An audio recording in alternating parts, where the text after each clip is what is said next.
Welcome back. Now the race to acquire Jaiprakash Associates is under the IBC is heating up now. Ritu is joining in with all the exclusive details. Ritu, what are you picking up?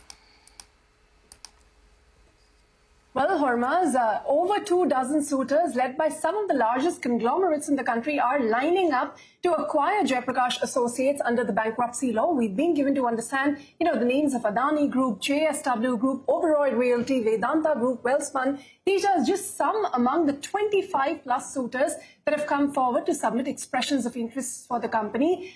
We've been reporting the deadline for the submission of EOIs will end later today, and bankers are expecting a few more players to come forward before the close of the deadline, which has now been extended 2 times before. But given that NCLT had disallowed bids for individual business clusters of JP, suitors are now allowed to only submit bids for the company as a whole, and that includes its interests across real estate, cement, hospitality, engineering, constructions. It's a fairly large conglomerate, so you can see the kind of interest that is coming in from various companies for various assets that are looking to acquire the company under the bankruptcy law. Now, Jaiprakash Associates is facing claims of more than 57,000 crores under IBC, and we had reported sometime earlier that the SBI-led consortium of lenders have already sold their stress loan exposure to JP, to the National Asset Reconstruction Company, and received about 1,800 crores in cash. The rest they'll recover from security receipts through the sale of the company via this IBC process. Now, keep in mind, though, this is just the EOI or expression of interest stage.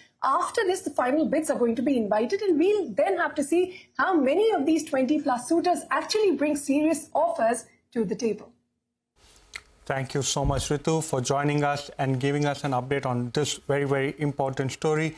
Remember, earlier 2 bits and pieces of that particular group were looking to be sold. Hormaz, if you recall, some cement assets, etc., were going to be sold to Dalmia Bharat, but that particular deal didn't go through. So it's going to be very, very important to see, what are the number of expressions of interest that do come in, and finally, via the NCLT route, who finally bags these assets.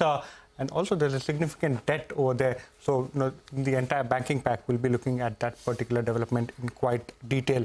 But